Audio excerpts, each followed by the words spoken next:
Boa tarde a todos. Vamos continuar, né, do ponto onde paramos no nosso último encontro.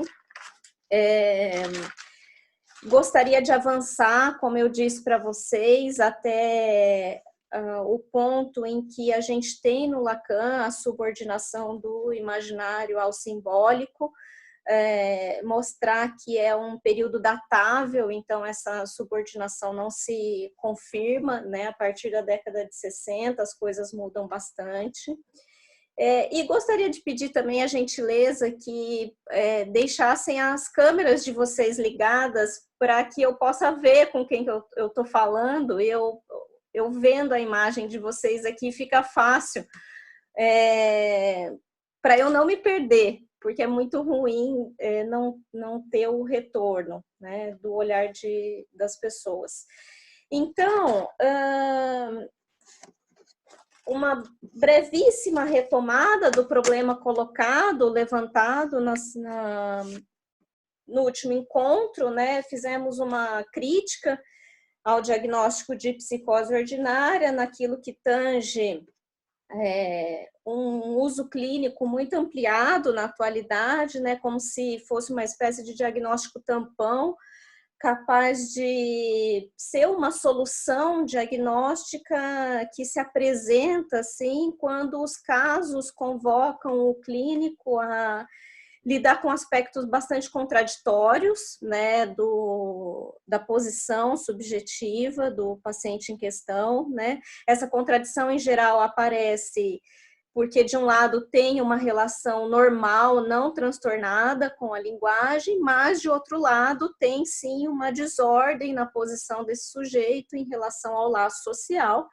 A gente viu que o problema conceitual reside justamente aí, né, no fato dos índices estruturais da psicose caírem como indicadores necessários para chancelar o diagnóstico da psicose, né? E no lugar deles vimos que acaba sendo um diagnóstico de adaptabilidade social, o que é o pior cenário que o Lacan poderia prever, porque lutou, enfim, todo o ensino dele para fazer coisas diferentes que não diagnosticar os sujeitos pelo crivo do sucesso ou do fracasso social.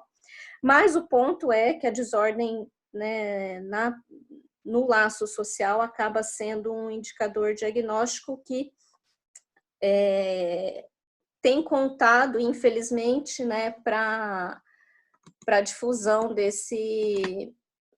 dessa leitura diagnóstica chamada psicose ordinária. Vimos também que ela conta, né, essa leitura diagnóstica conta com uma suposição conceitual, né, de inferioridade do imaginário, né, ela conta com uma hipótese de subordinação do imaginário ao simbólico. Esse foi o ponto em que paramos. Mostrei, né, que ela tem a sua razão de ser, de fato, Lacan teoriza o imaginário como subordinado ao simbólico, mas é uma teorização datável, ela começa nos anos 30 e se encerra, ou vai se esvaindo, né, depois do final da década de 60, e no final da década de 50, desculpe, a partir da década de 60, e a gente então vai entrar nesse período histórico hoje. Mas antes, gostaria de abrir um pouco o campo problemático, né, que entramos quando fazemos uma leitura bastante rápida e bastante comum, uma espécie de vício de linguagem, quando a gente fala de função paterna, imediatamente fala-se função paterna, lei e proibição, como se fosse uma grande holófrase, como se fosse três faces da mesma coisa, e não são, e a separação delas é necessária para a gente entender o conjunto de problemas conceituais que a gente vai entrar a partir do momento que o Lacan começa a desdobrar, né, o tema da função paterna. Então, só uma definição importante, né, que eu vejo raramente citada, mas ela é condição de entendimento do que está em jogo quando se fala em função paterna. Depois a gente vai entrar um pouco no movimento estruturalista, mas a proposta estruturalista combinava, né, a linguística com as considerações da matemática. E então, quando se fala em função, né, é esse horizonte que a gente tem em mente, principalmente é esse o horizonte que o próprio Lacan tinha em mente. Desse sentido, a função ela precisa ser definida, né, tal como a própria matemática prevê, né, que a função é uma regra que relaciona cada elemento de um conjunto a um único elemento do outro conjunto. O primeiro conjunto é chamado de domínio e o segundo, contradomínio da função. Então, uma outra definição da função é a seguinte: uma função, no sentido matemático do termo, determina uma relação entre elementos de dois conjuntos. Podemos defini-la utilizando uma lei de formação, em que, para cada valor de x, temos um valor f de x. Chamamos de x de domínio e f de x de imagem da função. Então, guardem essa definição, porque é dela que o Lacan vai se valer para terminar a elaboração do esquema R, que a gente viu um pouquinho no último encontro, na última aula do seminário. E o outro conjunto de problemas, né, tem a ver com esse termo que vem na sequência, função paterna, lei e proibição, que é uma espécie de relação um pouco equivocada, né, quando a lei é trazida para o debate da psicanálise, né. Há vários aspectos, né, que a lei pode ser tratada, e alguns deles, eles são obviamente coerentes, mas eles não dizem respeito necessariamente ao que se fala como lei, né, nessa tríade de função paterna, lei e proibição, né? Se a função paterna ela vem referida à matemática, a lei também tem essa referência, né? Mas o que a gente vê? A gente vê pelo menos dois grandes campos de equivocação no trabalho quando se refere à lei, né? O primeiro campo de equivocação tem a ver com uma espécie de sensação de que existe um apagamento subjetivo, né, quando vivemos numa esfera de não garantia da lei, né, que é a retórica de grande parte desses teóricos que a gente acompanhou, né. Então, um exemplo é a crise política brasileira, né, a gente olhando para a situação política hoje, tudo parece se passar como se fosse uma crise de garantia, né? Essa sensação de instabilidade, né, que promove de fato efeitos subjetivos, né, que a gente recolhe no consultório, ela se passa como se ninguém conseguisse responder a pergunta: quem garante que a lei vai ser aplicada, né? E a resposta ela vem sempre, bom, depende do pacto que está em vigor, né? Se no nosso caso, olhando para a situação aqui atual, né? Se o pacto do legislativo com o pacto do executivo for forte o suficiente, né? Não há garantias que o judiciário consegue fazer valer a lei, né? De outra maneira, se houver pacto entre o executivo e o judiciário, né, a lei pode ser muito bem colocada no bolso e virar qualquer outra coisa. Então, a sensação, né, de desesperança, ela se passa como se fosse um problema de ausência de garantia da lei, né? E aí tudo depende de quando ou quem vai quebrar o pacto. Acontece que essa leitura, apesar de válida e ter, sim, o seu lugar, né, e oferecer uma ampla discussão, ela oferece uma espécie de ingenuidade, porque tem a sua proposta seria a seguinte: então, onde há garantia da lei, há garantia do exercício subjetivo, né? O que é uma grande ingenuidade, pensando pelo ponto de vista psicanalítico, mas também pelo ponto de vista político, né? E aí foi aí que eu acabei citando muito rapidamente a situação do Mandela, por exemplo, na África do Sul, na época em que o apartheid estava em vigor, né?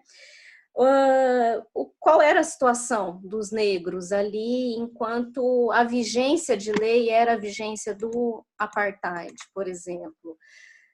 Era crime você comprar um terreno para sua casa numa área reservada a brancos, era crime um negro dividir um escritório com pessoas brancas, era crime circular sem o documento, era crime circular demais com o documento, enfim, era crime viajar por certas regiões.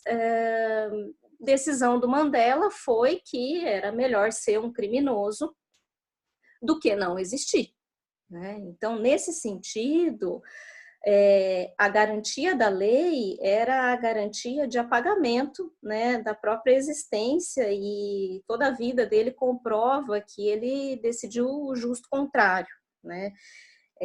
Ali, ser criminoso era sinônimo de existir, e aí ele admite, né, para sua própria existência uma condição de relação com a lei que a gente bem conhece na psicanálise, muito parecida com a da Antígona, né? Então, isso só para exemplificar que é bastante ingênuo, né, tomar a ideia esse tipo, né, de ideia de garantia ou não garantia da lei. E vocês sabem, né, ele foi julgado por ter cruzado a fronteira entre a África do Sul, recebeu um treinamento de guerrilha, enfim, ele cruzou sem documento, foi acusado, né, de crime contra o Estado, e o previsto na lei era a pena de morte, né?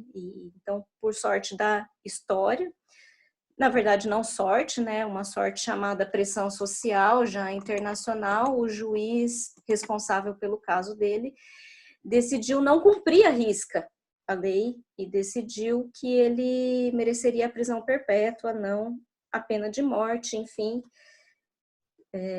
Ainda bem que a lei não foi garantida até a sua última instância, neste caso, por exemplo, né? Então, quando a gente fala em lei, em psicanálise, é bastante ingênuo tomar essas perspectivas, né? O que mais se aproxima do campo de fenômenos ou do campo de exercício que a gente compra para a psicanálise, quando a gente compra a ideia da lei, no fundo, tem mais a ver com aquilo que a gente pode definir como as leis de funcionamento, leis de movimento e leis de ordenação de um movimento. Por exemplo, tem uma lei fundamental que a Terra gira em torno do Sol, né? E por dois movimentos, a rotação e a translação. É uma lei originária essa, né? Que coloca em movimento, e a gente tem leis complementares que ordenam esse movimento. Por exemplo, a ideia de que o nosso dia comporta 24 horas, né? Então, enquanto tem uma lei maior fazendo girar o movimento da Terra, temos uma outra lei de ordenação que rege, né, outras coisas, por exemplo, a atividade de trabalho, né? Enfim, as jornadas de trabalho de 8 em 8, ou mesmo a divisão, né, de que uma semana vai ter 7 dias e que 2 dias não se trabalha, para os sortudos, né? Enfim, então, as leis nesse sentido, né, são diferenciadas enquanto leis de funcionamento e leis de ordenação desse funcionamento, e quando a gente importa a problemática da lei para a psicanálise, tem muito mais a ver com isso do que com esse universo jurídico que tanto se fala. Então vamos lá, né? Eu queria fazer a sequência que eu preparei para hoje. Eu preparei hoje uma fala dividida em 3 movimentos, que o primeiro tem a ver com o declínio da imago paterna, o segundo tem a ver com o apogeu e o terceiro com o esvaziamento dessa imago. Se der tempo, eu entro no 4º movimento, que é a discussão entre universal e particular que começa a se apresentar para a gente. Então, a ideia é que com esses 3 movimentos, o declínio, o apogeu e o esvaziamento da imago paterna, a gente consiga localizar, fazer um contorno sobre esse período datável, né, de conceituação que o Lacan acaba subordinando o imaginário ao simbólico e que depois isso vai dar muito problema para que ele consiga redesignar esse conjunto de coisas. Então, aqui a gente vai entrar num período que abrange cerca de 20 a 30 anos, né? A gente vai começar em elaborações da década de 30 e vai terminar com elaborações de meados da década de 50. Então, o fato é que essa subordinação hierárquica do imaginário ao simbólico é fruto de uma mistura epistêmica conceitual, né, um grande caldeirão conceitual que o Lacan faz, que mistura a psicologia de Vallon, né, que era apoiado nos estudos da etologia, né, é o Vallon que vai oferecer para ele a ideia de imago. Essa ideia vai ser associada àquilo que ele está absorvendo do seminário de Hegel, dado por Kojève, principalmente a noção de alienação, e vai, por fim, ser contornada com o advento do estruturalismo, né? Então, esse conjunto, a imago, a noção de alienação e o advento do estruturalismo é o que confere ao Lacan o arcabouço conceitual para que ele faça essa primeira teoria de constituição do sujeito, dentro da qual o imaginário é subordinado ao simbólico e que depois isso não se mantém, né, ao longo da obra dele. Então, tudo isso começa, a ideia de alienação, né, ela já está presente na tese de 32, vocês sabem que ele falou sobre a paranoia, com a seguinte tese de que a paranoia tinha uma relação com a personalidade e não com os pressupostos orgânicos, né, tão em voga na época da defesa da tese dele. Na década de 30, né, o surrealismo já estava ali figurando na sociedade francesa. A sociedade francesa já tinha um fervor intelectual que começava a questionar, né, todos os conceitos de moral da época, e inclusive começava a questionar toda a ideia, né, da potência de uma imagem patriarcal. Então era esse, né, o ambiente que ele estava mergulhado já ali na década de 30, e o ponto é que a noção de personalidade usada na tese de 32, ela vai acabar sendo substituída conceitualmente pelo que vem a ser a noção freudiana de eu, né? Então, para quem leu o texto de 38 que eu indiquei, percebeu que ali o Lacan já usava a noção identificatória do eu, já usava Freud para falar, né? Então, da personalidade substitui-se pela noção de eu, né? Que ele compõe com tanto aquilo que vinha dos estudos de Vallon a respeito do comportamento dos bichos, né, da etologia e do fato de que a imagem de um convoca um comportamento em outro, né? Então, a ideia de imago, né, ela é originária da biologia, ela se refere à fase final, por exemplo, da metamorfose da borboleta, né? Então, a imago, ela comporta o processo todo, ela é o final de processo de transformação que dá aquela imagem cuja exuberância não comporta, né, o fragmentário que foi o processo, né? Então, é daí que ele extrai o conceito de imago, né, e combina esse conceito com as teses hegelianas de alienação, né, já tinha ido bastante tempo, né, nos seminários de Kojève, então já estava bastante mergulhado no que era, por exemplo, a dialética do senhor e do escravo. Essa combinação entre imago e teoria da alienação é o que vai oferecer para ele o conjunto teórico suficiente para ele apresentar, em 1936, a primeira tese dele sobre o estádio do espelho. Ele apresenta em Mariambá, né, um congresso absolutamente famoso, em que, então, já em 36, ele fala como psicanalista para psicanalistas, né, então, é um congresso de psicanálise, né, essa entrada, essa conjunção da imago com a teoria da alienação serve a Lacan para criticar justamente os esforços da Ana Freud, que estava ali defendendo os benefícios de uma análise que reforça o eu. E a crítica do Lacan, como eu já falei para vocês, era a crítica de que conduzir uma análise nesse sentido era conduzir os elementos, era reforçar os elementos de alienação do sujeito. O congresso fica bastante famoso, essa fala do Lacan fica bastante famosa, justamente porque ela foi interrompida pelo Jones, né, que interrompe, principalmente pela potência destruidora, né, da fala do Lacan no sentido daquilo que estava sendo proposto, né. Jones atua um pouco em defesa ali da Ana Freud. O Lacan vai levar para sempre, né, o rancor dele com Jones, e vai a vida inteira, né, se referir ao Jones de uma maneira sarcástica, vai criticar a teoria do símbolo, vai criticar a noção de afânise, vai criticar a noção da castração, enfim, não vai deixar o Jones em paz, né, depois disso. Mas o fato é que ali, então, em 36, ele já tinha uma boa tese a respeito do que era a imago como uma instância de alienação.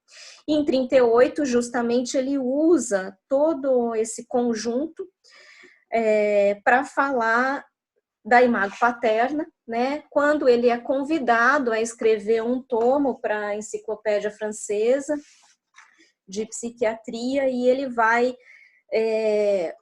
E por que ele é convidado? Justamente porque a própria França já estava vivendo esse, como diz no texto, né, esse afrouxamento do liame familiar, né? O surrealismo já estava derretendo, né, todas as formas, todas as barreiras morais, digamos assim, ou já estava criticando, né, tudo que era tido como o eixo, né, da boa conduta patriarcal, e o Lacan é justamente convidado a falar do papel da família nesse contexto e o que vai ser dos filhos, né, com esse mundo tão revirado, né, que estava ali na década de 30, com, então, o iminente declínio, né, da imago paterna. O Lacan, como eu li para vocês, né, diz para a gente não se preocupar, né, com esse afrouxamento do liame familiar, né, mas que sim, uma série de efeitos psicológicos vão depender desse declínio social da imago paterna. E ele vai propor que esses efeitos serão um fundamento de uma série de neuroses de caráter, né? Bom, o ponto que nos interessa, né, é o fato de que a imago paterna, considerada ali, tem a ver com essa multiplicidade de sentidos que ela comporta, né? Ela é uma espécie de potência que abarca um conjunto de significações a respeito do que é o pai, né? Que vai atribuindo à figura do pai uma série de funções, de atributos. Por exemplo, a noção de origem, por exemplo, a noção de autoridade, por exemplo, a noção de lei, né? Nas três acepções da lei, tanto aquele que faz, quanto aquele que executa, quanto aquele que garante, né? É atribuída ao pai muito em função das relações com a lei, nessa suposição de lugar privilegiado, a ideia de que se ele abarca essas funções, né, relativas à lei, então é ele quem proíbe alguém a, ou é ele quem autoriza alguém a. Enfim, é uma série de... É uma polissemia, né, que está toda localizada no pai. Depois, mais para frente, a gente vê que um grande equívoco é tomar todas essas significações pelo eixo sinonímico, né? É um grande equívoco, porque no fundo ela aporta uma série de contradições, mas o ponto é que a imago paterna comporta todas essas funções como se elas fossem sinônimos sobrepostos entre si. E ele que estava ali convidado a falar sobre o declínio da imago paterna, se vê obrigado, 2 anos depois, a falar justamente o contrário, né? Ele se vê obrigado a começar a teorizar a respeito da potência de uma imago paterna, porque 2 anos depois, Hitler invade Paris, né? 14 de junho de 1940, o Hitler entra em Paris e comporta, né, numa só figura de autoridade todo esse conjunto, né, de significações. Então, é ele quem faz, é ele quem autoriza, é ele quem proíbe, é ele o mais alto posto da hierarquia, né? É ele quem garante, é ele quem executa, é ele que está na posição de autoridade, de líder, de mestre, de senhor, enfim. O conjunto cristalizado de todas essas funções, né, numa só figura, é o que faz a condição de existência de um ditador, né? Quando tudo junto atua em exercício, em regime de sinônimo, a gente tem a figura de um ditador. O Lacan passa o período da guerra em Paris, né? Ele não vai para o exílio, como foi o caso do próprio Lévi-Strauss, que foi lá na barca da Peg Guggenheim, né? Que leva todo mundo para Nova York, e o Lacan e mais alguns intelectuais ficam na França, né? Passam o tempo de guerra não só em Paris, né? Mas nos arredores. O fato é que, quando termina a guerra, a primeira apresentação pública do Lacan, em 1946, no texto Formulações sobre a Causalidade Psíquica, o que o Lacan faz? O Lacan faz justamente uma tese de que a potência de uma imago é cientificamente equivalente à noção de loucura. É óbvio que ele estava dizendo daqueles 4 anos que ele acabou de ver, a potência de uma imago que comporta todas essas funções numa única pessoa, devastar a Europa, assassinar milhares de judeus, e a tese dele é justamente de quanto mais potente é uma imago, quanto mais potente é uma série de identificações, mais próximos nós estamos do fenômeno da loucura. Então, esse texto foi um dos textos que eu deixei de sugestão bibliográfica, né, para vocês.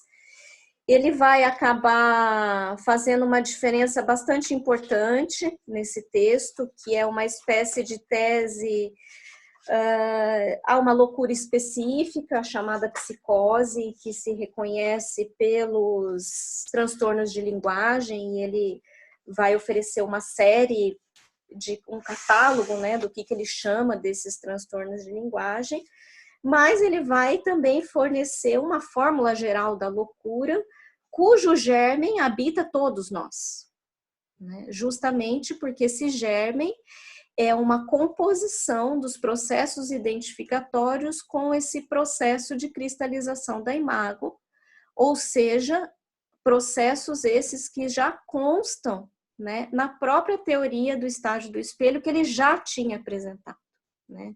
O que ele vai dizer é que isso é o germe de uma fórmula geral da loucura, né? E uma loucura, como ele vai dizer, né, tal é a fórmula geral que encontramos em Hegel. Pois não creiam que estou inovando, ainda que tenho julgado dever tomar cuidado de apresentá-la a vocês de forma ilustrada. Digo fórmula geral da loucura, no sentido de que podemos vê-la aplicar-se, particularmente, a qualquer uma das fases pelas quais se realiza, mais ou menos, em cada destino, o desenvolvimento dialético do ser humano. E de que ela sempre se realiza ali como uma espécie de êxtase do ser, numa identificação ideal que caracteriza esse ponto de um destino particular, né? Mais para frente ele vai dizer: é possível que um corpo de ferro, identificações poderosas, né, e complacências do destino levem-nos com mais certeza a esse tipo de sedução do ser. Ele vai dizer ainda, né, na página 189, as primeiras escolhas identificatórias da criança, escolhas inocentes, não determinam outra coisa, com efeito, à parte as patéticas fixações da neurose, senão essa loucura pela qual o homem se crê homem, né? Essa loucura pela qual o homem se crê idêntico à imagem que ele vê no espelho, né? E aí, então, ele vai teorizar de que a noção de loucura, né, tem um débito conceitual para com a noção de imago, né, dizendo: para definir a causalidade psíquica, tentarei agora apreender a modalidade de forma e de ação que fixa as determinações deste drama, na medida em que ele me parece cientificamente identificável com o conceito de imago. Isso está na página 179. E aí na página 194 ele diz: a imago é uma das grandes ameaças à humanidade, né? E por fim, né, vai sintetizar esse germe da fórmula geral da loucura, né? Funda uma forma de causalidade que é a própria causalidade psíquica, a identificação, que é um fenômeno irredutível, e a imago, que é a forma definível do complexo espaço-temporal imaginário, e que tem por função realizar a identificação resolutiva de uma fase psíquica, ou, em outras palavras, uma metamorfose das relações do indivíduo com o seu semelhante. Essa citação está na página 189. Então, nesse texto tem uma separação do que é, portanto, um fenômeno de loucura presente numa psicose e o que seria essa espécie de fórmula geral da loucura, né, que, como ele disse, pode estar em cada um dos nossos destinos, né, dependendo do tipo de relação que esse sujeito vai estabelecer com a própria imago. A partir disso, né, a imago ela é chancelada, né, como esse sinônimo de alienação, e como ela é uma ameaça à humanidade, é algo que deve ser esvaziada em sua potência, em sua multiplicidade de significações, né? É por aí, então, que o estruturalismo já estava chegando, né? Já estava desfazendo as malas no retorno do exílio, né? Esse texto é em 46, em 48 o Lévi-Strauss defende a tese dele, Estruturas Elementares de Parentesco na França. E a partir da chegada do estruturalismo, nesse pós-guerra, o Lacan recebe um instrumento conceitual potente o suficiente para esvaziar, né, essa multiplicidade de significações e operar com a ideia da potência de coordenadas simbólicas que determinam a série do sentido, né? Então, o estruturalismo, né, e o seu método, como Lacan vai chamar, né, o método de redução simbólica, oferece para o Lacan uma agulha, né, da matemática e da linguística que vai furar essa bexiga prenha de significações que tem a ver com o universo das imagens, né? Não que isso não tem, obviamente, só a ver com a ideia da imago paterna, mas a própria potência do campo da imagem de si, do campo da existência como si mesmo, era uma espécie de narrativa padrão dessa época, porque intelectualmente era a época do existencialismo, né? Então, quem estava dominando a cena intelectual francesa ali era Merleau-Ponty e Sartre, nessa época, justamente com as teorizações do campo do sentido. Né? Então, as percepções, né? O campo da percepção, tão bem trabalhado pelo Merleau-Ponty, foi o objeto de principal esvaziamento dos teóricos estruturalistas, né? E como diz o Badiou, o estruturalismo nessa era de superinflação da imagem, das sensações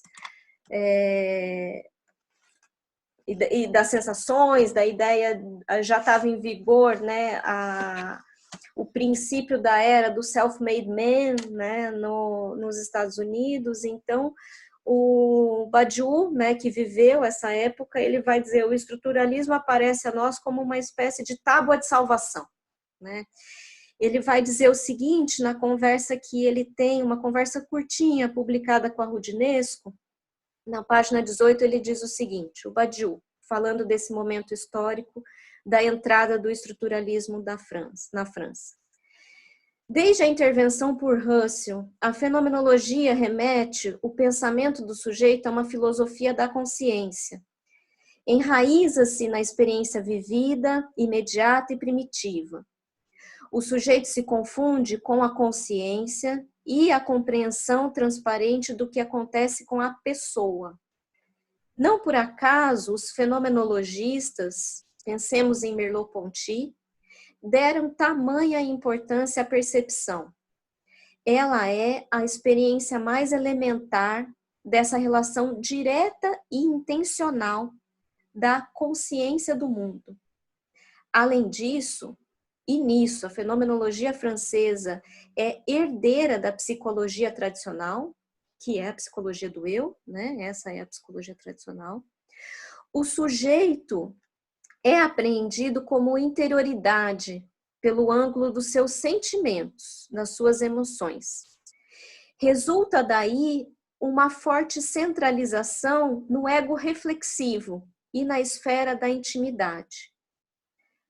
Então, para libertar um pensamento, né, da emancipação revolucionária ali, apoiados na ciência, que vinha a ser o nosso programa comum da nossa época, era preciso sair desse modelo fenomenológico, era preciso sair desse modelo reflexivo e existencial do sujeito. Para isso, podíamos nos apoiar nas ciências humanas, na objetividade científica e no formalismo lógico-matemático. Resumindo, contra a fenomenologia, o estruturalismo era uma tábua de salvação. Bom, foi uma tábua de salvação não só para o Badiou, mas para o próprio Lacan, que levou à risca, ou pelo menos tentou levar à risca com muita seriedade, né, essa proposta de reduzir o campo do sentido a uma eficácia da coordenada simbólica, né? Então, aqui a gente entra no segundo movimento aqui, né? No terceiro movimento da aula, que é esse movimento de esvaziamento do campo das significações. Esse esvaziamento do campo das significações é o que vai determinar, portanto, a subordinação do imaginário ao simbólico, né? Vai se esvaziar o campo do sentido, né, para que ele seja subordinado ao campo da coordenada. Esse movimento, né, de hierarquização do simbólico numa posição hierárquica superior, né, ao registro do imaginário, ele acontece prioritariamente em duas etapas. A primeira etapa vem justamente da releitura que o Lacan vai fazer do seu Estádio do Espelho, em 1949. Então, ele vai pegar aquilo que ele tinha apresentado em 36, e cuja fala foi interrompida pelo Jones, né? Que ele vai terminar de elaborar aquilo que ele já tinha pronto como um conjunto da imago e da alienação, ele vai subordinar esse conjunto ao método da eficácia simbólica, ou o método de redução simbólica. Ele faz isso, então, na famosíssima, né, releitura do Estágio do Espelho, de 49, né? E ele faz questão, né, de fazer com que o seu leitor seja remetido ao texto Eficácia Simbólica do Lévi-Strauss, né? Então, nesse texto de 49, o Estágio do Espelho como formador da função do eu, na página 101, né, dos escritos, esse texto está nos escritos, ele vai avisar que ele está submetendo o seu estágio do espelho ao método de redução simbólica, e ele vai dizer o seguinte, abre aspas, com efeito, para as imagos, cujos rostos velados é nosso privilégio perfilarem-se em nossa experiência cotidiana e na penumbra da eficácia simbólica, a imagem especular parece ser o limiar do mundo visível, a nos fiarmos na disposição especular apresentada na alucinação e no sonho pela imago do corpo próprio. Quer se trata dos seus traços individuais, quer de suas faltas de firmeza ou de suas projeções objetais. Ou ao observarmos o papel do aparelho especular nas aparições do duplo, em que se manifestam realidades psíquicas de outro modo heterogêneo. Nessa citação, quando ele fala que os rostos da imago fica velado sob a penumbra da eficácia simbólica, ele introduz uma nota de rodapé, remetendo o leitor ao texto A Eficácia Simbólica do Lévi-Strauss. Esse é o primeiro movimento de subordinação do conjunto de elaborações chamadas atribuídas ao imaginário a uma coordenada ou ao conjunto de coordenadas simbólicas, né? Ele está, obviamente, fazendo um diálogo estrito com Lévi-Strauss. O segundo movimento foi aquele movimento que a gente já entrou na semana passada, né? Vai ser a concretização desse movimento de subordinação, que é a elaboração do esquema R, que é o movimento de formalização disso que ele acaba de dizer, né? Então, o que é o esquema R, né, presente no texto de uma questão preliminar, considerado o texto que resume a primeira diagnóstica lacaniana, considerado o texto que formaliza a primeira teoria de formação, de constituição do sujeito lacaniano. É nesse texto que ele vai aplicar à risca a noção de função que eu havia lido para vocês, né? Uma função é uma regra que relaciona cada elemento de um conjunto a um único elemento de outro conjunto. O primeiro conjunto é chamado de domínio e o segundo de contradomínio da função. Né? Ele vai aplicar isso à risca a ideia de função paterna. Então, ele vai esvaziar todo o campo da imago, né? Vai rechaçar o campo da significação desses atributos, a autoridade, a lei, né? A origem, né? Aquele que dita, né? Ele vai rechaçar esse campo, essa espécie de hiperinflação, né, do sentido do pai, e ele vai dizer, é uma função que determina uma lei que ordena um conjunto a outro conjunto. E vocês podem olhar como todos os elementos do conjunto imaginário se referem justamente à incidência de um único elemento no conjunto simbólico, chamado o nome do pai. Para quem está entrando hoje no seminário, eu estou me referindo a esse esquema aqui, né, o esquema R. Né? Então, todos os elementos do conjunto imaginário, né, estão ordenados segundo a referência da presença dessa regra, né, que determina uma lei de incidência no desejo da mãe, chamada, né, aí chamada por Lacan, chamada por Lévi-Strauss, chamada por Freud, de lei de interdição do incesto, também conhecida como lei da proibição. Então, aqui, né, a gente percebe esse movimento conceitual que atrela o imaginário totalmente ao simbólico, né?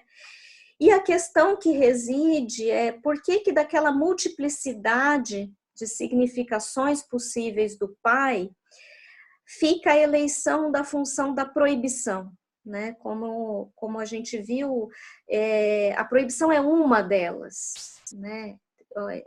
Da mesma maneira como o pai proíbe A, ele autoriza A, né? Ou ele é aquele que tem uma referência de fazer a lei, né?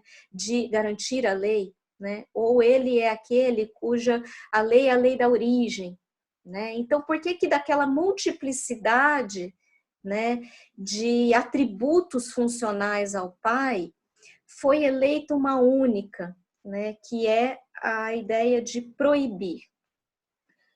Não é aleatório, né? Ele faz, então, obedecendo aos preceitos, né, dessa noção de função matemática como algo que instaura uma regra, que vai funcionar como uma lei de relação entre um conjunto e outro, e a ideia de eleição dessa lei como a lei da proibição, ela vem, obviamente, pelo fato de que o Lévi-Strauss tinha estudado a coordenada da proibição como uma coordenada universal, né, presente em toda e qualquer sociedade que ele tivesse visto até ali. Era uma regra fundamental, uma regra originária da ordenação do laço social.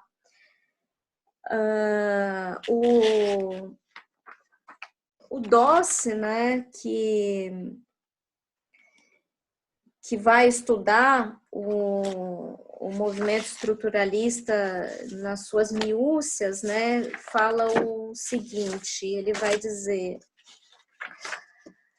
na busca de invariantes que possam explicar universais das práticas sociais, Lévi-Strauss encontrou na proibição do incesto o comportamento inalterável, apesar da diversidade das regras das sociedades humanas. Isso está na página 50 da História do Estruturalismo. Então, o que o Lévi-Strauss tinha encontrado, né, enquanto coordenada, enquanto lei fundamental que inaugura os laços sociais, o Freud já tinha previsto como lei fundamental que ordena a relação do desejo no sujeito. É por isso, então, que o Lacan passa a assumir na sua teorização do sujeito a ideia de que a função paterna é, portanto, a regra que instaura uma lei de proibição, sendo essa lei tomada como aquilo que rege a relação de um conjunto com outro conjunto. Até essa época, ele está tratando do conjunto imaginário com o conjunto simbólico. Ele vai fazer isso ao longo do seminário 5, né, o tempo todo, vai tentar fazer uma releitura dos tempos edípicos sob essa ótica, né? Vai cunhar os 3 tempos lógicos de assunção dessa proibição, né? Os tempos lógicos poderiam ser lidos assim, né? São 3 tempos de incidência do não sobre o sujeito, do não da proibição, né? O primeiro tempo em que a criança recebe a primeira díade de coordenada simbólica, que é a presença e a ausência da mãe, né? Essa ausência, ela é sentida como o não comparecimento do objeto de satisfação, né? Então, o bebê, ao ficar exposto ali no berço, sem a presença constante da mãe, vai assumindo a lógica da frustração, em que o objeto não comparece. No segundo tempo, né, entra em jogo a ideia de que não comparece aquele que tem o objeto, né, mas pela ausência dele vai instaurando uma inferência de que então aquele que sai, ele sai para buscar, então ele não tem, né? Ele não é aquela potência. Essa mãe, ela não tem todos os objetos, né? E assim eu aqui também não tenho, estou privado de, né? Então entra o segundo tempo da instauração do não, vem pela ideia da privação, né? E aí a passagem para o terceiro tempo lógico é a passagem em que esse não, ele deixa de ser referido ao objeto e passa a ser referido ao próprio sujeito. Eu não sou o objeto que vá completá-la e ela não é tudo para mim. É aí, né, que diz Freud, relido por Lacan. Então é nesse terceiro tempo que se instaura toda essa metamorfose do não, né? Toda essa metamorfose da proibição do objeto que vira uma proibição da existência do próprio sujeito. Eu não sou tudo isso, eu estou marcado por uma regra de ser castrado, né? Enfim, né? Quando Lacan formaliza o esquema R, datado de 1957, 58, né? É a data de finalização do relatório. Ele consegue, portanto, atingir a expectativa dos estruturalistas, né? Ele consegue supostamente prever aquilo que seria o grau zero de significação do sujeito, seria justamente o ponto em que a regra incide como coordenadora das relações entre imaginário e simbólico, né? E se essa regra não incide, então a gente tem aquilo que nós lacanianos costumamos chamar de zerificação da função fálica, né? Então, quando ele vai apresentar o esquema I, que é o esquema sobre o delírio do presidente Schreber, ele vai apresentar os efeitos de quando essa regra é zerada, né? Quando ela não incide como ponto 1 no sujeito, né?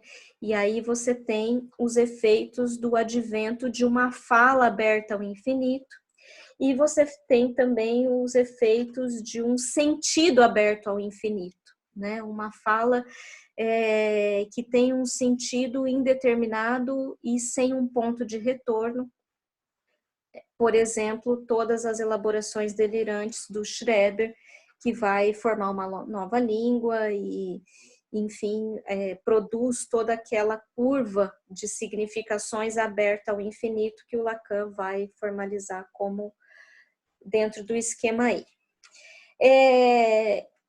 Enfim, são esses 3 movimentos, né, sobre o declínio da imago, o apogeu da imago e o esvaziamento da imago, que é condizente com a instauração da ideia de função paterna. Então, o esvaziamento da imago, ele é condizente com a instauração da ideia de função, né, paterna. Tudo isso, e aí eu achei que não fosse dar tempo, mas vai dar tempo de eu levantar um pouco um conjunto de problemas que é o fato dessa tomada da noção de proibição como uma lei universal, né? O Lacan compra a universalidade da lei de proibição do incesto,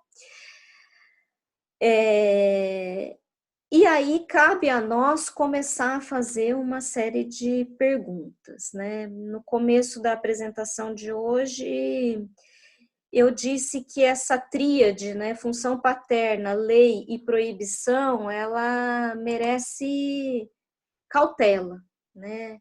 A função tem a ver com um elemento, né, que coordena as relações com um elemento de outro conjunto. Mas a lei, como eu disse, ela tem a ver muito mais com a ideia de leis de funcionamento e leis de ordenação do funcionamento, do que com a ideia jurídica que a gente tem da lei. A primeira pergunta que a gente coloca é: quando Lacan estabelece a lei de proibição do incesto como esse universal, ele estava falando de uma lei de funcionamento, de uma lei que move o sujeito a, por exemplo, a lei que move a Terra a girar em torno do Sol, ou ele estava falando de uma lei de ordenação desse funcionamento, né? Uma lei que vai ordenar, né, sobre esse movimento.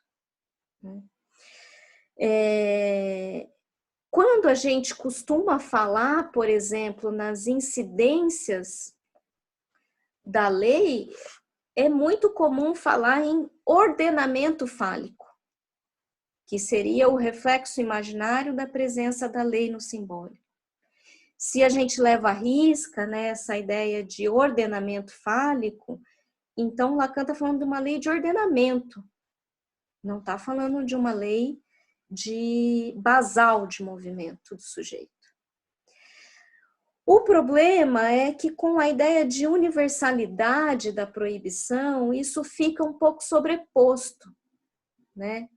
E é justamente a dissociação desses aspectos particulares da lei que vai obrigar o Lacan a multiplicar os nomes do pai, né? Vai obrigar o Lacan a dizer: não tem mais como eu continuar falando em nome, eu preciso falar em nomes, porque já estava há muito tempo no horizonte do Lacan essa espécie de conjugação um pouco imprópria desses dois tipos de lei, entre a lei de funcionamento e a lei de ordenação.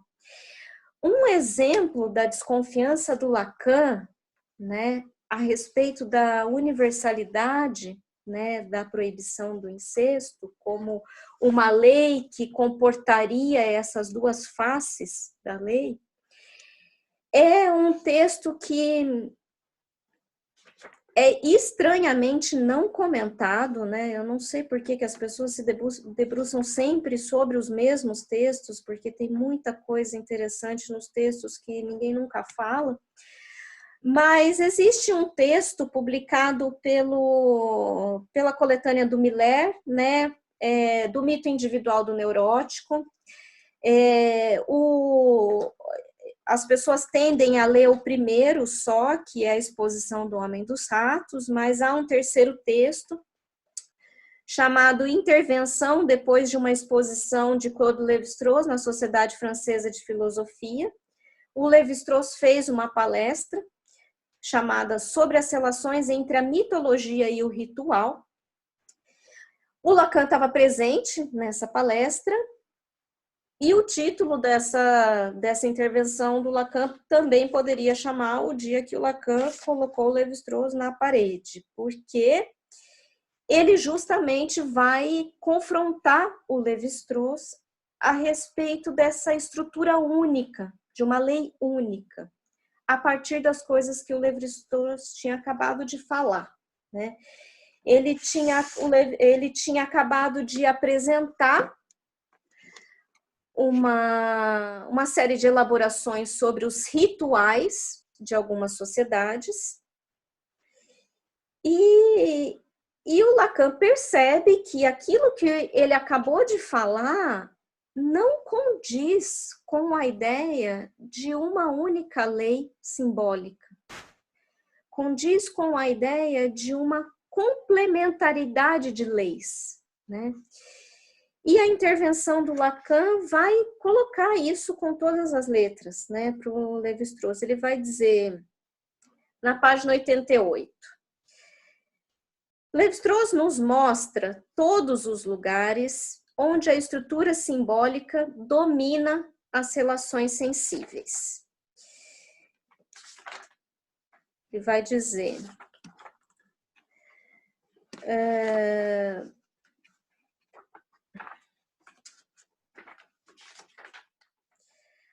Então, ele vai dizer, bom, o senhor está cansado de mostrar como as estruturas simbólicas dominam o campo do sensível, o campo do sentido. E aí ele fala o seguinte, até aí, portanto, é onde eu tinha chegado. O relevo da coisa é por mim altamente apreciado, porque, como o senhor não ignora, eu tentei quase de imediato, e ouso dizer com pleno sucesso, aplicar a sua grade aos sintomas da neurose obsessiva, especialmente admirável na análise que Freud fez do caso do Homem dos Ratos. Né? Ele está se referindo à leitura que ele fez do Homem dos Ratos, usando o crivo da grade simbólica do Lévi-Strauss. E aí, ele coloca a questão a partir do que o Lévi-Strauss tinha acabado de falar. Vai dizer o seguinte, graças à sua exposição, estamos hoje diante de algo que me surpreende, e é, em suma, o sentido da minha observação, porque ela me parece recuar um pouco em comparação com que o artigo Journal of American Folklore sobre a estrutura do mito parecia estabelecer como princípio único de estruturação, né? Como um princípio, né, uma validade de estruturação. Diria que é a intrusão maciça de um elemento vindo do real, nessa época ainda considerando real e realidade como uma espécie de sinônimos, né? A observação dele era que o Lacan tinha acabado de falar sobre os ritos, sobre os rituais, o campo da realidade. Então, ele está dizendo, esse elemento novo, eu diria que é a intrusão maciça de um elemento vindo do real na função formadora deste mito, que me parece ser, ao mesmo tempo, o elemento novo e o elemento que, não vou dizer que me desconcerta, mas que o faz interrogá-lo. Na página 94, ele diz, o senhor parecia admitir que o grupo que ele estava apresentando sobre os ritos, né?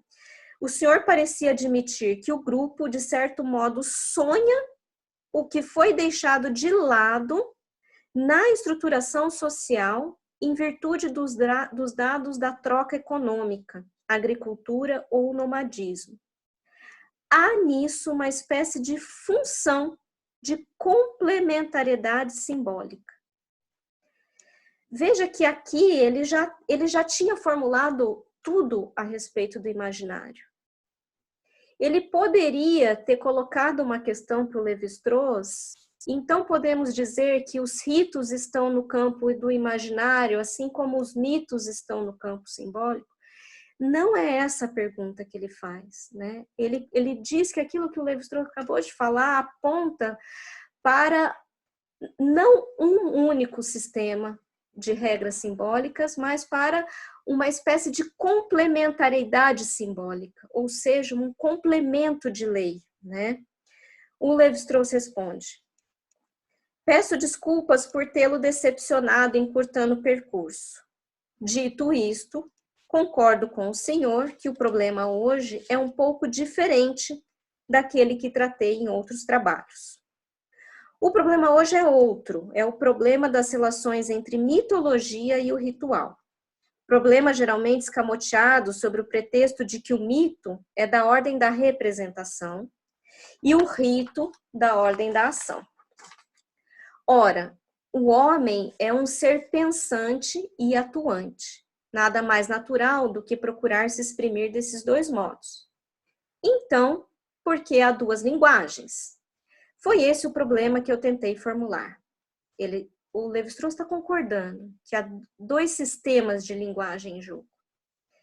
E ele diz, foi esse o problema que eu tentei formular. Espero que seja possível avançar rumo à solução, mostrando que essa assimilação do mito e do rito justifica-se a tal ponto de combinações que uma sociedade realiza sob a forma de mito, a que outra realiza sob a forma de rito. Portanto, não pretendo recuar de minhas hipóteses. Vejo nisso, ao contrário, um meio de desenvolvê-las, pois se trata de englobar, ou seja, de subordinar, né, de englobar no reino do simbólico o domínio do ritual. Resposta do Lacan, isso acentua ainda mais a relativização desses sistemas simbólicos, ou seja, é relativo, não é universal.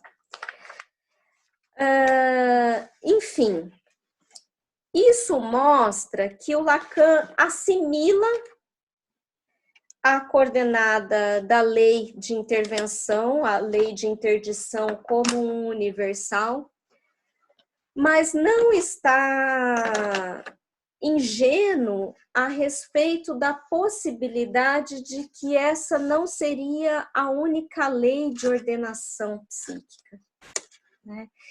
Está já bastante advertido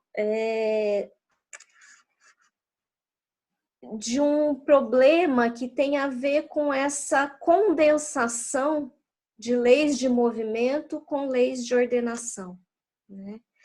Essa intervenção que ele faz na fala do Lévi-Strauss não impede ele de formalizar o esquema R vem depois disso, mas o que chama atenção é que depois dessa formalização, o Lacan começa a descascar a função paterna, né? E ele começa a não dar tanto holofote para essa formalização que ele próprio fez, né? Ele vai, a partir da formalização, ele vai, então, fazer uma análise do drama de Hamlet, por exemplo, convidando todos a pensar um drama do sofrimento psíquico que não tem a ver com a lei de proibição do incesto, né? Ele começa a partir dessa análise de Hamlet e principalmente quando ele entra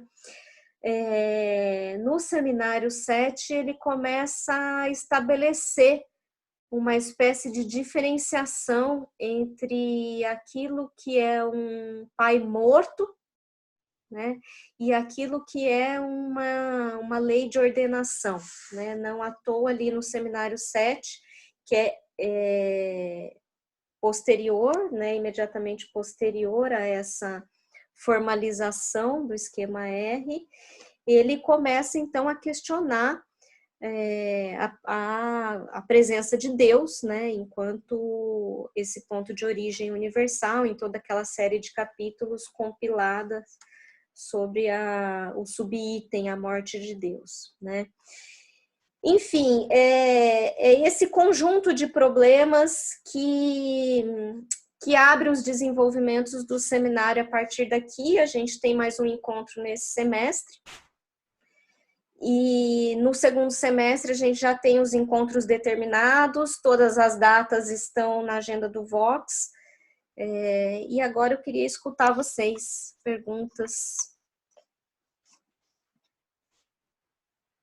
O nosso próximo encontro será daqui 15 dias, dia 19 de junho.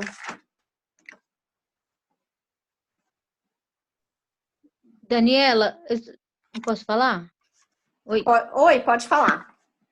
Desculpa, é que eu estou anotando essa última parte, que você fez um desdobramento, fechou. Você falou, o pai, no Seminário 7 de Lacan, ele amalgamizou o pensamento em pai morto e... Não, ali ele vai abrir uma série de desdobramentos sobre o pai, tá? Principalmente no conjunto que começa a sublimação e depois a morte de Deus, né?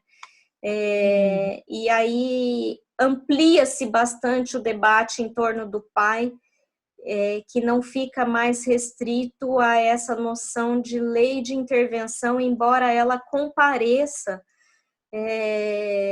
como aquilo que ele está tentando cernir, tá? Mas você fez uma interposição, uma dicotomia, o pai morto, ou seja, nesse momento que ele pensa a sublimação, com o fator de que o pai é morto, né? A queda do pai, né? Já Sim. pensando no outro seminário que você desenvolveu, lembra? Sim. E aí, contraposto o pai morto, o que ficou o contraposto a ele? A gente já tem o pai imaginário e o pai simbólico, né, que já estão previstos desde a análise dele do Homem dos Ratos, né, tanto o pai imaginário quanto o pai simbólico, mas eu não vou entrar nisso agora porque vai ser o objeto dos nossos próximos desdobramentos, tá? Tá bom, tá bom. Desculpa, Dani, acho que ela quer saber a lei de ordenamento que você falou, que é uma diferença, o que você tinha falado, a frase era entre o pai morto e uma lei de ordenamento. Começa, então, Paula, a ideia, né, é que a partir do seminário 7, começa a ter, né, uma incursão do Lacan muito mais sobre a noção do real, aberta sobre a problematização em torno da questão da coisa, né, colocada ali muito mais como esse princípio fundamental que move né? Então, ali a gente começa a entender uma referência a uma lei que move o funcionamento e não exatamente que ordena o funcionamento. Né? Mas, como eu disse, a gente não chegou nisso ainda, né? Isso é o que vai ser trabalhado a partir desse conjunto de problemas, né? O que a gente tem até então? A gente tem que a inscrição, né, do nome do pai, ela é trabalhada, e aí eu não sei o quão conscientemente trabalhada, enquanto uma lei de ordenamento, justamente porque ela é trabalhada dentro disso, uma ordenação fálica. Né? Então, a gente considera que a gente está trabalhando com uma lei de ordenamento, mas... creio eu que não assumindo esse conjunto de complexidades a respeito do que é uma lei de ordenamento, o que é uma lei basal de funcionamento, de movimento, enfim, a diferença entre elas, ela precisa ser examinada com uma lupa, né? E aí o exercício que eu estou fazendo aqui é de colocando essa lupa para a gente pelo menos separando essas holófrases que a gente faz, né? Função paterna, proibição, lei, né? Peraí, né? O que é função, né? O que é proibição e o que é lei, né? E o que é a lei que a gente fala e o que é a lei dentro da proposta estruturalista, enfim. Daniela, eu fiquei com uma questão. Oi, Rejane. Não sei se eu vou conseguir elaborá-la agora, mas... Vamos lá. Pensando, né, te ouvindo, pensando nos encontros anteriores um pouco, e me veio uma questão que o que aconteceu nessa leitura que foi feita por esses pós-lacanianos, que parece aproximar, e aí eu não sei se eu estou entendendo bem, né, a dificuldade de falar, que parece aproximar esse entendimento da lei a partir de uma noção jurídica, e não dessa outra perspectiva que você apresentou hoje, assim, muito, muito esclarecedora, dessas leis de funcionamento e de ordenação, né? Então, parece que a compreensão da lei, da psicanálise, nesse contexto teórico, né, pós-psicanalista, foi sendo feita a partir de uma noção jurídica, né? E com isso, eu fico pensando, né, primeiro, se faz sentido isso, né, esse entendimento, assim, e depois as consequências disso, né? Primeiro, por que há essa compreensão, né? Por que foi sendo feita desse modo, essa compreensão, se foram outros teóricos, outras leituras que foram entrando no caminho, assim, interessante para pensar, para ler o Lacan a partir de outras leituras, não sei, mas o que aconteceu nesse caminho e depois as consequências clínicas disso, né? Porque do jeito como você apresentou hoje, assim, vai ficando muito claro essa noção de função paterna, de lei, são noções fundamentais de uma política, né, de uma ética, assim, da psicanálise, que se aproximam e que parece... bem, não sei se eu estou conseguindo pensar direito, mas ao adotar, ao tender por essa compreensão jurídica da lei, né, há uma aproximação desse rol de significação a ser ticado, né? A ser encontrado, a ser buscado na escuta, né? Então, essa lei, o que significa isso, isso e isso, tem que encontrar para poder localizar esse sujeito ali. Ou seja, tem uma questão política aí bastante séria, né? Uma questão ética. Então, bem, eu fui pensando um pouco nisso, não sei se foi claro, como que você fez isso na sua pesquisa, Ótima questão, Rejane, ótima, né? Porque é justamente esse o intuito do seminário, né? É começar a separar, né, a pertinência dessas leituras de época feita por psicanalistas, né? Tem uma pertinência, como eu conversava com a Lelis no começo, né? Uma pertinência de um olhar clínico sobre o que está acontecendo no mundo, né? E acredito que leituras, principalmente, né, como eu falava com ela, do Lebrun, são muito pertinentes, ajudam a entender uma série de perversidades, digamos assim, dos laços, né? Mas não foi à toa que eu me debrucei. Eu vou deixar no mudo, tá? Os microfones, por causa do ruído. Não foi à toa que eu me debrucei especificamente sobre o diagnóstico de psicose ordinária, porque dentre todos eles, dessas leituras de época, ele é o que mais tem incidência na prática clínica, né? No sentido de ser adotado como um diagnóstico tampão, né? Quando o clínico está diante de um paciente que traz contradições, né? Principalmente como aquela que eu falei, um uso ordenado da linguagem, mas um uso desordenado de si dentro do laço, digamos assim. O que espanta é justamente essa noção de lei ter sido diluída, né, com a noção de adaptabilidade social. E aí, facilmente, a gente tem, por exemplo, citações como aquela que eu li para vocês, né? Como é que você, na ausência dos crivos de um diagnóstico estrutural, como é que você intui a psicose, né? Porque, né, desculpe, mas para mim é uma intuição daí, né? Não é outra coisa. Você intui pela relação do sujeito com as drogas, com a pertença, a ausência de laços, né, com conflitos com a lei, né, e se for listar a série de conflitos que o Mandela teve com a lei, ele seria enquadrado em quê?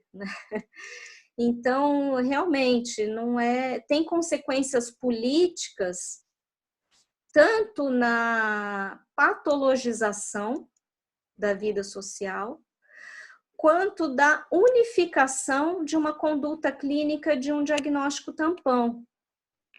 Né? Se você está diante de um sujeito conflituoso a esse nível, isso significa que isso vai te dar muito trabalho clínico. Né? Isso vai convocar muito estudo, vai convocar um exame de várias variáveis. Né? E a política daí, ela não pode ser a política da inércia, no sentido de, diante disso, temos um diagnóstico que diz que é melhor não intervir, né, sobre esse imaginário de tal maneira a cristalizar como está. Porque no fundo opera-se com uma ideia de que ele pode romper a qualquer momento. Né? E o que eu estou questionando é, será que existem outras formas de enlaçamento entre imaginário real e simbólico que não são tão ordenadas, mas que não implicam necessariamente na posição de ruptura? Né? E não sou eu, né, na verdade, que estou questionando isso, é aí que a gente vai chegar com outros teóricos que vão fazer a mesma questão. Daniele. Oi. Oi, quem fala? Posso te fazer? É o Edson. É o Edson, tá. Eu falei pelo menos, não sei se tem, acho que eu ouvi outra pessoa te chamando. Pode falar, Edson. Eu não sei se vai ficar mais claro ao longo do seminário, mas eu fico pensando que uma das vias que comumente se estuda, Merleau-Ponty, Sartre, Russell, é pela psicopatologia fenomenológica, né? Eu sei que tem grupos de estudos bem famosos aqui em São Paulo que fazem isso. Então, quando o Lacan e os estruturalistas fazem esse movimento de crítica e um certo embate com a fenomenologia e com a filosofia da consciência, como é que fica a psicopatologia? Esse movimento inaugura uma psicopatologia muito peculiar do Lacan, tanto que se fala em psicopatologia lacaniana. E aí eu emendaria uma pergunta: isso não teria desmembramentos até hoje, na medida em que a psicose ordinária não tem uma psicopatologia, por exemplo, ou tem uma psicopatologia que ela é meio, como você fala, intuitiva e menos formalizada? Como é que fica esse termo em relação a esse jogo teórico ainda entre eles? Então, é ótimo a colocação, ótima, Edson, excelente, né? Porque o esquema R, né, a formalização, o relatório de uma questão preliminar, né, ele inaugura o que seria o campo nosográfico dessa primeira estruturação do sujeito lacaniano, né, que é um campo de psicopatologia essencialmente dividido em dois. Ou existe a incidência do nome do pai, então estamos no campo da neurose, ou não existe e estamos no campo da psicose, né? São duas estruturas formalizadas, né? É por aí que, por exemplo, você pode frequentar qualquer grupo lacaniano, de qualquer país, de qualquer instituição, de qualquer bandeira, seja lá que for, né, no campo das miragens narcísicas aí das escolas lacanianas, você sempre vai encontrar, numa discussão clínica, uma pergunta a respeito, então era uma neurose ou era uma psicose? Essa é a consequência dessa formalização. É dividir o campo psicopatológico em duas possibilidades. Quando Lacan anuncia que ele não vai trabalhar somente com o nome do pai, mas quando ele vai trabalhar com os nomes do pai, né, ele está anunciando, né, a necessidade de construir uma teoria que incorpore outras condições psicopatológicas de uma maneira não fenomenológica, né, mas que dê conta, né, de abarcar um conjunto de problemáticas que trazem uma contradição entre essa binariedade. né? Porque nos casos em que não existe, ok, estamos no campo da psicose, né? Mas há casos em que a contradição ela comparece de uma maneira muito particular, né? E a noção ampla da psicose ordinária, ela não acrescenta uma psicopatologia, ela continua na binariedade, ela só escolhe um dos lados, né? Ela muda o eixo. Bom, então até Freud estávamos no eixo da neurose, agora estamos no eixo da psicose. Ela continua operando com uma psicopatologia dividida em dois, né? O Lacan, né, eu falei isso já diversas vezes, porque há algum tempo eu já estudei, né, um pouco essa participação dele. Ele coordenou muito tempo uma chefatura, né, participou da chefatura de polícia. Então, ele via casos, ele até o fim da vida, né, fazia apresentação de pacientes, então ele recebia todos os pacientes que ninguém queria atender, né, pacientes com risco suicida. Ele viu um conjunto de fenômenos clínicos que era potente o suficiente para ele próprio questionar essa binariedade, né? E muito mais amplo do que isso. Então, eu acho que é o cerne da nossa questão aqui, né? A tua pergunta. Temos tempo Daniela, para mais uma. Oi, Bárbara. Bárbara, deixa eu perguntar uma coisa para você. Deixa. Quando você falou que foi colocando um pouco de uma lupa aí nessa coisa da função paterna, e disse que o drama de sofrimento psíquico, haveria um drama de sofrimento psíquico que não teria relação com a lei de proibição do incesto, que o Lacan vai indo para esse rumo. No caso, eu fiquei aqui com um pouco de vontade também de colocar uma lupa no que seria o incesto, né? De maneira que o incesto teria a ver com essa perda com essa tentativa do sujeito de recuperar esse objeto mítico, né? Assim. Uhum. Aí eu fiquei pensando se por aí que possibilidade de drama de sofrimento psíquico que não perpassa por aí, sabe? Essa é a pergunta que o Lacan responde com o Hamlet, né? Uhum.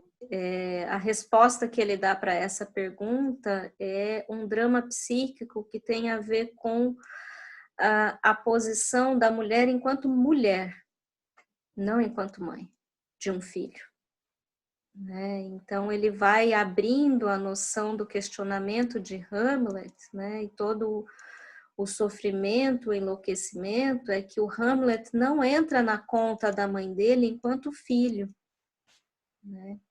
A orientação da ação e do desejo dela está integralmente voltada para a posição dela como mulher.